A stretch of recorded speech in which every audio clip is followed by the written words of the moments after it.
এই গাছটা আমার মনে হয় আপনারা চিনতে পারেন। এটা আমাদের ঘরের আনাচে কানাচে না হলেও হিন্দু বাড়িতে থাকে। সেই গাছটাই কিন্তু এই গাছ সিঙ্গাপুরে সেটি একটু মডিফাই হয়েছে। এই গাছটা দেখেন পরিচিত, এটা তো আরও পরিচিত আমাদের নদীর ধারে কিনারে সব জায়গায়। এই গাছগুলি সাউথ আফ্রিকান গাছ, এটা হয়তো আমরা দেখিনি অনেকেই, এই গার্ডেনে আসার পরে আমরা দেখতে পাচ্ছি। আর এইদিকে যদি দেখি আমরা এখানে দেখতে পাবেন তাল গাছের নেক্সট গাছ, সাউথ আমেরিকান গার্ডেন হিসেবে পরিচিতি। এখানে বিভিন্ন আফ্রিকা ওই আমেরিকার প্রদেশ থেকে নেওয়া গাছগুলি এখানে দেখাচ্ছে। এই দিকে যদি আমরা দেখি তাহলে দেখেন আরো কিছু গাছ আছে যেটা আমাদের পরিচিতি মনে হয়। এটাকে আমার মনে হয়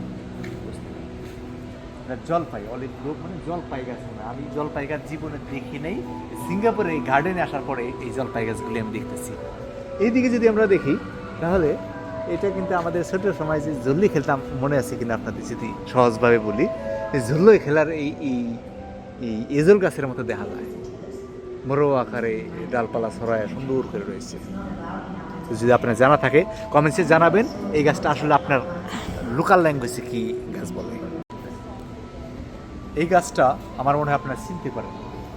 এটা আমাদের ঘরের আনাচে কানাচে না হলেও হিন্দু বাড়িতে থাকে। সেই গাছটাই কিন্তু এই গাছ সিঙ্গাপুরে সেটি একটু মডিফাই হয়েছে। এই গাছটা দেখেন পরিচিত, এটা তো আরও পরিচিত আমাদের নদীর ধারে কিনারে সব জায়গায়। এই গাছগুলি সাউথ আফ্রিকান গাছ, এটা হয়তো আমরা দেখিনি অনেকেই, এই গার্ডেনে আসার পরে আমরা দেখতে পাচ্ছি। আর এইদিকে যদি দেখি আমরা এখানে দেখতে পাবেন তাল গাছের নেক্সট গাছ, সাউথ আমেরিকান গার্ডেন হিসেবে পরিচিতি। এখানে বিভিন্ন আফ্রিকা ওই আমেরিকার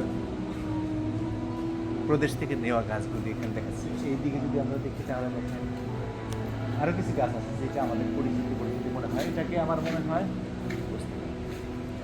জলপাই, অলিভ গ্রোভ মানে জলপাই গাছ মনে হয়। আমি জলপাই গাছ জীবনে দেখি নাই, সিঙ্গাপুরে এই গার্ডেনে আসার পরে এই জলপাই গাছগুলি আমি দেখতেছি। এইদিকে যদি আমরা দেখি তাহলে এটা কিন্তু আমাদের ছোট সময় যে জল্লি খেলতাম মনে আছে কিনা আপনাদের যদি সহজভাবে বলি, এই জল্লই খেলার এই এই এই এজল গাছের মতো দেখা যায়, বড় আকারে ডালপালা ছড়ায় সুন্দর করে রয়েছে। যদি আপনার জানা থাকে কমেন্টসে জানাবেন এই গাছটা আসলে আপনার লোকাল ল্যাঙ্গুয়েজে কি গাছ বলে।